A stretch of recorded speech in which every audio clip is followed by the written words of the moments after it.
Trump cabinet's secret weekly meeting just got out, Dems horrified when they find out what it's for. Many people believe that the United States has strayed way too far from the principles that we were founded on, and the president and his second-in-command are two of those people. America was built, not out of a desire to just expand someone's territory, but out of a necessity to have a place governed by the people who had God at their center.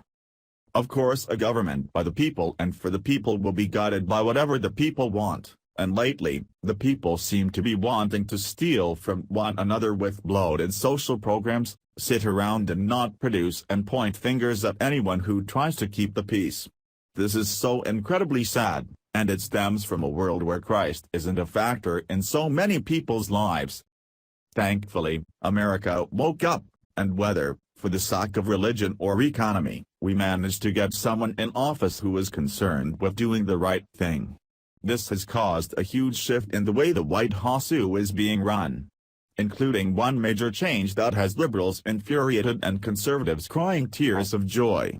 Many of the upper-level cabinet members, as well as staffers, have begun having a regular Bible study, and reports say that it's as wonderful as you hope it would be. Via the Hill. Many of President Trump's cabinet members gather at a weekly session to study the Bible, the Christian Broadcasting Network, CBN, reported Monday.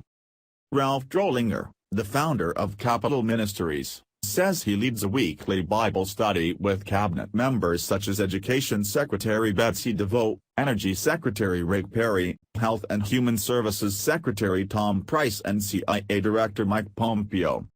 It's the best Bible study that I've ever taught in my life. They are so teachable. They're so noble. They're so learned, Drollinger told CBN. Vice President Pence, who is a sponsor of the faith sessions, reportedly joins the group when his schedule allows. Mike Pence has uncompromising biblical tenacity and he has a loving tone about him that's not just a noisy gong or a clanging cymbal, Drollinger said in part. And then fourthly, he brings real value to the head of the nation. Drollinger praised Attorney General Jeff Sessions, who he said also attends the gathering, for quickly turning around and using the lessons of the weekly session. He'll go out the same day I teach him something and I'll see him do it on camera and I just think, wow, these guys are faithful, available and teachable and they're at Bible study every week they're in town, Drollinger told CBN, referring to Sessions. Drollinger, a former NBA player, founded his organization with the intent of spreading the Christian faith to lawmakers across the U.S. He has started similar Bible groups in dozens of state capitals as well as weekly studies in both chambers of Congress.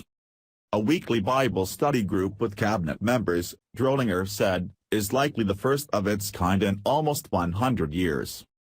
Trump, who is invited to attend, receives a copy of the scripture teaching each week, according to CBN, which has interviewed the president. News like this is such a huge encouragement to evangelicals, who have felt like our country was wandering in the desert for the past 8 years. Our nation was essentially thumbing its nose at anything even remotely biblical while our former president was in the Oval Office, and the nation suffered because of it.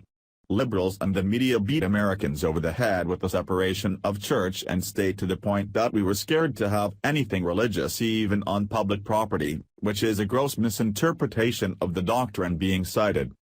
The concept of separating church and state was one taken from a quote that Thomas Jefferson wrote in a letter to the Danbury Baptist Association in 1802.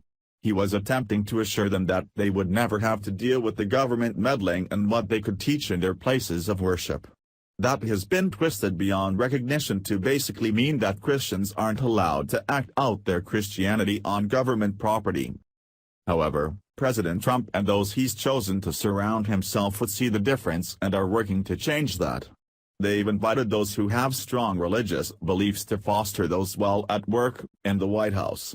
Perhaps Americans have realized that those in office will be more unselfish and moral if they feel beholden to a higher power, or maybe they really want this country to turn back to God. But either way, this change is a huge relief to those who've been praying for a spiritual awakening in Washington.